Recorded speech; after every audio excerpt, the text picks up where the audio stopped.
Ganesh Chaturthi special इथं आपण उकडीचे मोदक बनवतो। न फाटले पाहिजे न चिरले पाहिजे, उकड लोण्यासारखी पण झाली पाहिजे।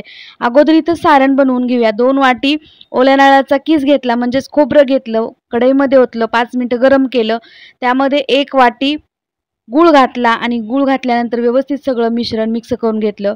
2-3 मिनिटं व्यवस्थित असं परतून घेतलं। मिश्रण तयार झालं, थंड करून घ्यायचं गॅसवरती। मिश्रण गॅसवरून खाली घ्यायचं, थंड करून घ्यायचं। आता उकड काढायची आहे, त्यासाठी गॅसवरती कढई ठेवली। कढईमध्ये घातलं 1 वाटी पाणी। पाणी घातल्यानंतर त्यामध्ये थोडंसं मीठ आणि 1 चमचा तूप घालायचं आहे। पाणी मस्त असं उकळून घ्यायचं आणि तूप घातल्यानंतर चिमूटभर साखर सुद्धा यामध्ये घालायची आहे।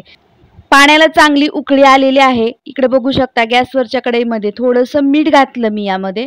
पाणी उकळल्यानंतर याला व्यवस्थित एकजीव करून घ्यायचं आणि इथं 1 वाटी पीठ यामध्ये घालायचं आहे। 1 वाटी पाण्यासाठी 1 वाटी पीठ परफेक्ट आहे।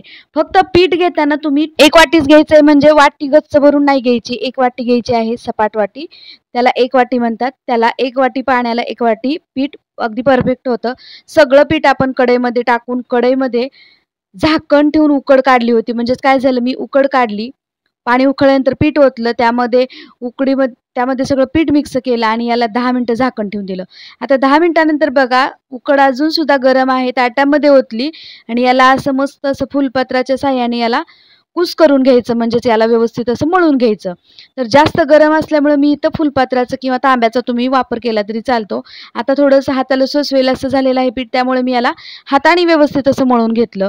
तर थोडंसं तूप लावायचं आणि याला मस्त असं लोण्यासारखं मळून घ्यायचं। हे बघा, आता याच्यातला एक गोळा काढून घेतला आणि आता इथं मस्त अशी पारी तयार करून घेते। मीडियम साईजचे आपण मोदक बनवतोय, त्यामुळे आपण इथं मीडियम साईजची पारी तयार करून घेतलेली आहे। बघू शकता मोदकाची पारी तयार झाली, त्यामध्ये सारण घातलं आणि मस्त अशा कळ्या पाडून घ्यायच्या। बघा, जेवढ्या होतील तेवढ्या सगळ्या कळ्या पाडायच्या आहेत इथे बघा पिठाच्या।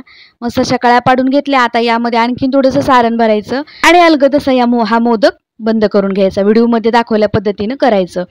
तर आपण ज्यावेळेस उकडीच्या मोदकाची पारी बनवतो, त्या पारी करत असताना हाताला तूप तेल काही न लावता पारी बनवायची आहे। त्यामुळे काय होतं, आपली पारी फाटत चिरत नाही आणि पीठ जर लोण्यासारखं झालं ना तर आपले मोदक अजिबात चिरत नाहीत, फाटत नाहीत। बघा, तुम्ही परफेक्ट प्रमाण घ्या आणि मस्त असा इथं बघू शकता कळीचा मोदक तयार झालेला आहे। बघा, उकडीचा मोदक तयार झालेला आहे। बाकीचे सुद्धा सगळे उकडीचे मोदक मी अशा पद्धतीने तयार करून घेणार आहे।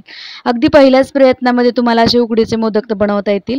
तर इथे सगळे उकडीचे मोदक आपण चाळणीमध्ये ठेवले, चाळणीला तेल लावलं, पातेल्यामध्ये पाणी उकळत ठेवलं होतं। इकडे बघू शकता मस्त असे उकडून घेतले आपण मोदक। उकडीचे मोदक तयार झाले। रेसिपी कशी वाटली कमेंट करून सांगायची। व्हिडिओ जर आवडला तर चॅनल सबस्क्राईब जरूर करा।